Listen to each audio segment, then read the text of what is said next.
Hello. Welcome back to my channel. If it is your first time here, my name is Jannelle and we do all things curly and then some. I know that's ironic considering my hair looks like a fried mess today, but that's why we are here, is to fix it. Two things that I've noticed within the curly community are you have the what and the why people. And we all fell inside those categories at some point, and we all start off as the what people. What by meaning like, what do I do? Because we don't know, right? So the what people are the, like, I have no idea what to do. And then the why people are, you know, maybe now you know what to do, but you don't know why to do it. And then also it's kind of like the why when. You don't know why you need to do it and you don't know when. So I'm going to walk you through my opinions on what is going on with my hair, and then I'm going to, you know, explain the choices that I'm making and then also the processes that I'm following to correct it. And the reason I'm showing you this is because I want to help fill in a little bit of the what's, right? A little bit of the what's, but then also some whys. And even though I'm not necessarily going to give you every single answer, I want to show you what kind of questions you should be asking yourself to figure out the what's and the whys on your own. The products that I use today might be products that you never need. They're what I'm gonna be using, but what I hope you understand and take home and duplicate and make better is the process that I'm following, that I'm asking myself questions, that I'm making choices based off of the what and the whys and not just the what's. Does that make sense? Are we all here? I hope so. I really hope so. So that's what we're doing today, and I'm pretty excited to walk you through it. I mean, let's just jump in. It should be fun, and it's also a win-win for me because this is a mess.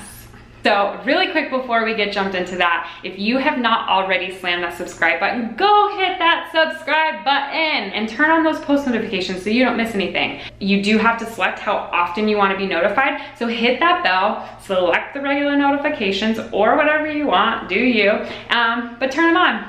And don't forget, hit that subscribe button. All right, let's jump in. So we need to decide what we're doing to our hair today and why. So the very first thing that I do is I touch my hair. And let me just tell you, it feels like crispy hay. If my hair is dry, the first thing I know is I need moisture. 100% I need moisture. The next thing is, because my ends are a mess, I like to use Olaplex. So you may or may not choose to use Olaplex. That's entirely up to you. I'm not gonna go into all the details about Olaplex. I did a really detailed tutorial that I will put up here, and that breaks down the what's, the whys, all of that and then some, how I apply all of that. These purposes, it is a bond rebuilding treatment. There's disulfide bonds in your hair, and when they get broken, this is what's happened. Like, your hair stretches out and it gets all damaged. So the damage and the split ends are a sign to me that I need to rebuild some bonds. I use Olaplex a few times a year. So typically I like to hit it before it gets right here. I didn't this last time. Regardless, this is my indication that it's time for another treatment. If you choose not to use Olaplex, this is a good indication that it's time for a trim. I already get my hair trimmed like every 2.5 months, so I just know in about a month I'm going anyway, so we'll hold it over. That's how I've decided those two things, right? Easy peasy. Well, the other thing that I am potentially concerned with is how stretched out my curls are. This is day 7 or 8. I haven't been putting it up. I've been sleeping on it flat, so there's a lot of factors that will stretch out my curls. However, 2 nights ago, if you follow me on Instagram, you saw my stories where I used my Q-Redo, which is a handheld steamer, and I steamed my hair and added some conditioner in. Well, in doing that, my hair really did not get much curlier. What that tells me is I may potentially need protein. You know, my first thought would be, okay, I need protein, I need moisture, I need, you know, a bond rebuilding treatment. I need to hurry and do it. My hair needs everything. Well, this is where we're going to pause and not panic. First thing is Olaplex.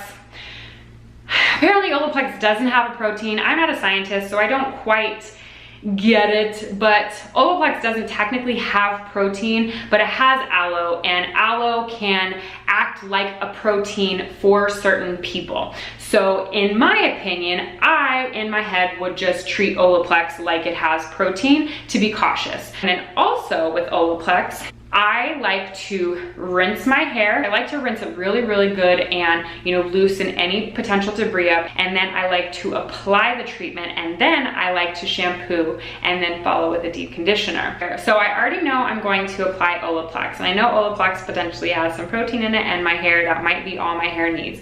But then I'm also going to shampoo, so I'm kind of removing some of that, and then I'm also going to follow with a deep conditioner. My hair will be soaking wet, so I'm not really sure if I'm going to need more protein or not. Here's where damp styling comes into play.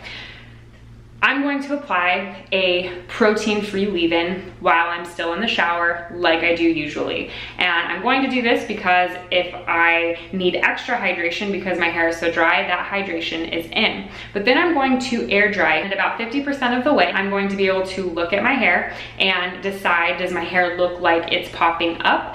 Do the curls look like they're forming? Or do they look like they need some protein? And then, if I need some protein, I'm going to use stylers that contain some proteins. So I'm gonna get started. I'm gonna stand under the shower for probably 2 or 3 minutes. I'm going to massage my scalp. I'm going to massage my hair because I want to get anything that is on my hair loosened up and off so that the Olaplex can penetrate my hair without a wall. All right, so I'll be back.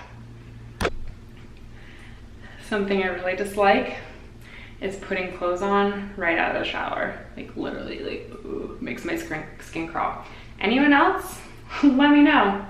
Okay, so while I was in the shower, I spent like 3 to 4 minutes really massaging my hair under the water to loosen everything up. One thing I noticed is that even after a couple minutes, my hair still felt producty. So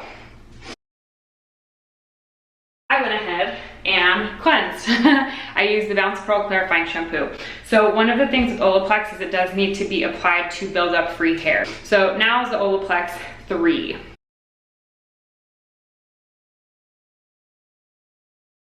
Something I haven't typically done with this, I'm just gonna like squish it in.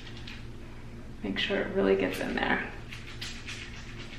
I only like to leave Olaplex on for like 10 to 15 minutes. I've scrunched it in using the squished and dish. Now I am going to use the Q-Reduce steamer. So just to like back up, already in the shower, like here I had a game plan for wash day and had to adjust it. Taking the time to assess my hair is why I knew I needed to adjust it in shampoo instead of just using the water. I am going to cleanse, deep condition, all of that fun stuff, and I will check back in with you afterwards. All right, we're checking in. Decided to use the Boucleme Hydrating Hair Cleanser. The reason I grabbed for this is it is a really gentle cleanser, but it still foams. I prefer foaming, especially with hard water. I just feel like a lot of times co-washes do not, they're not powerful enough to kind of fight through the hard water and then also cleanse my hair. And I just wanted to make sure that the Olaplex was off. Then for deep conditioning, I decided to try something brand bacon new from Women to Women Naturals. It's the Queen Collection Hair Mask.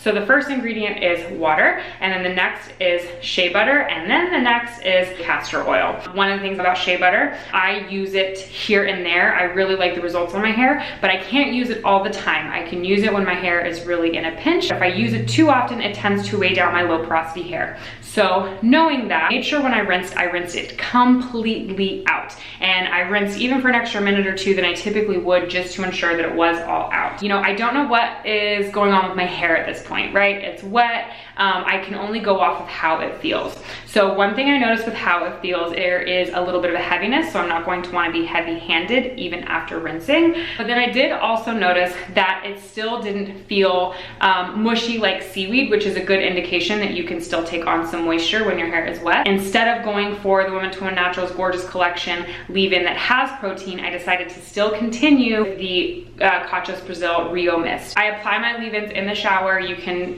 check out my wash day tutorial for how I do that. So because my hair is curling for the most part from root to tip, this indicates that I probably won't need protein, and it also tells me that I'm probably in pretty decent balance. Obviously it's still pretty wet right now, so it's hard to tell, so I'm going to let it air dry and I will check back in when I'm ready to apply stylers. And we're back.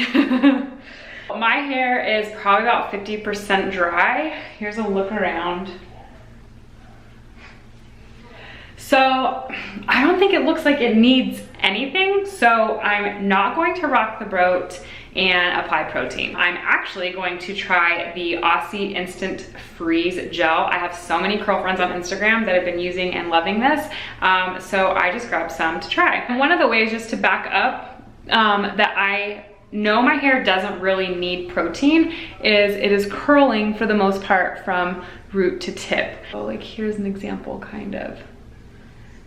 So like that, this individual curl probably could use a little bit of protein, but I'm not doing it. And that's how I know, that's how I decide if I'm gonna use a protein styler or not.